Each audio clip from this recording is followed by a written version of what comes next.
historic and unprecedented criminal charges against former President Donald Trump. Mr. Trump pleading not guilty to 34 felony counts of allegedly falsifying business records as part of a hush money scheme. In a primetime, nationally televised address, the former president hit back at those charges, saying he didn't commit a crime and claims without proof the charges against him are meant to suppress his 2024 re-election bid. Our team bringing you the facts with Robert Sherman in New York City outside the courthouse. New York trial attorney Arthur Idalia sharing his analysis of the case against Mr. Trump. But we start with Brooke Schaefer live outside of Trump's Mar-a-Lago resort covering that late night speech everybody's talking about. Brooke? Hey, Adrienne, good morning. I think in anticipation of the speech at Mar-a-Lago, there were a lot of questions about whether or not the former president would stick to the script. What would he say? What would his defense attorneys allow him to say? And I think what we heard from Mr. Trump was sort of what we were expecting. Once again, pushing back on the investigation, insisting there is no crime. And I never thought anything like this could happen in America. Never thought it could happen.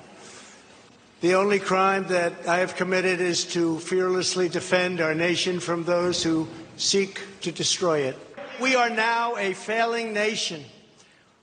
We are a nation in decline. And now these radical left lunatics want to interfere with our elections by using law enforcement.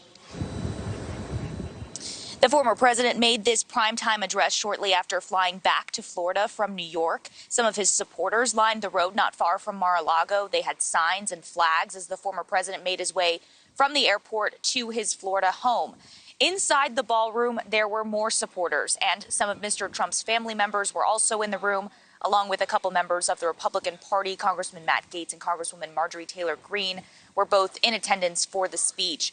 Overall, Mr. Trump remained defiant, not only to this New York arraignment, but to the other legal challenges he and his team face. He brought up the classified documents found at Mar-a-Lago.